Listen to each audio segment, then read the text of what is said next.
0.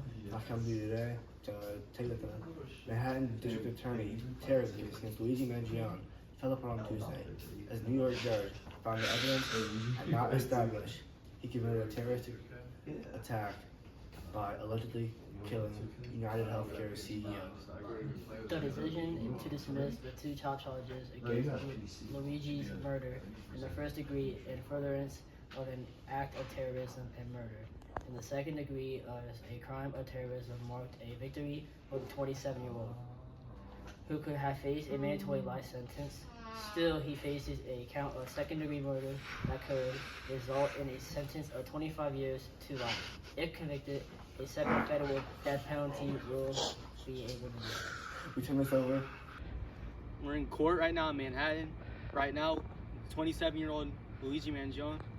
Right now, they decided there's not enough evidence to label what he did as like a terrorist attack, so they're dropping his charges and keeping it as a murder charge. On Tuesday, President Trump further extended a potential ban on TikTok until December 16th. Amid news, his administration reached the framework for a deal.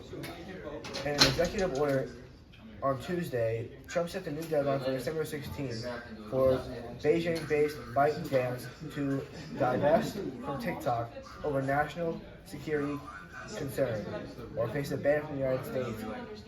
Treasury Secretary Scott Bessent said Monday there is a framework for a deal to sell the app, but that the terms would be confirmed during a call between Trump and Chinese President Xi Jinping.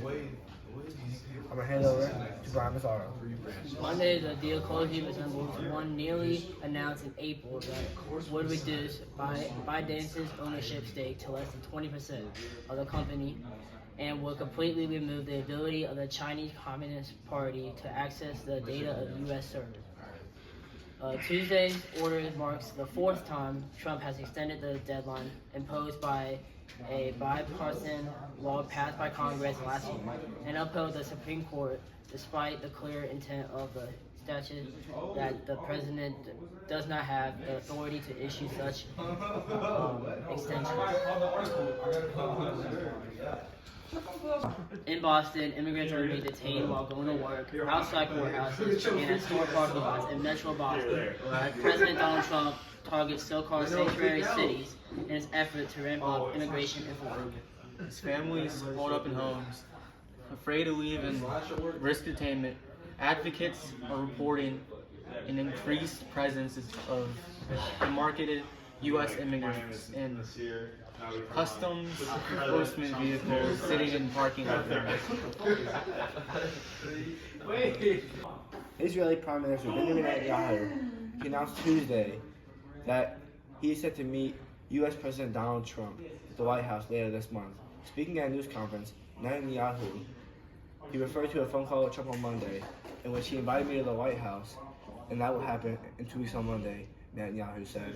Netanyahu is going to travel to New York next weekend for his annual address to the UN General Assembly, and he said he plans to go to Washington after his speech.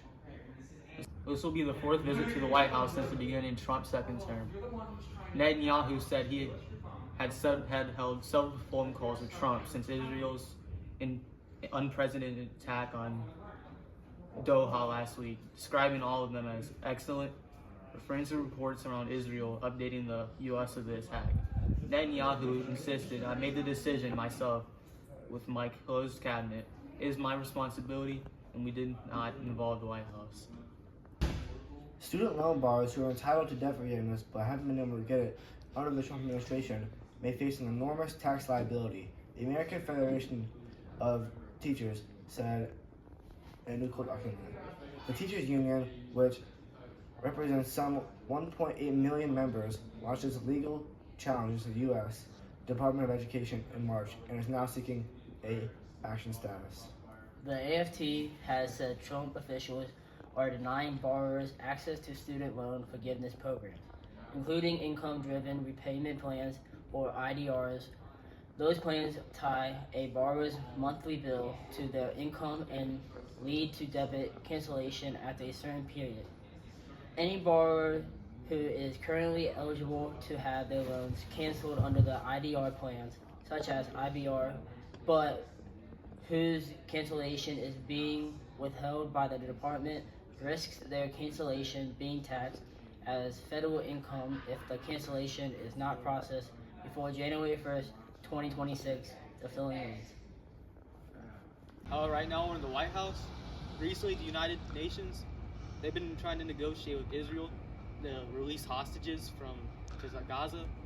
But right now, Israel's not very open to any negotiations, so they're still working on it.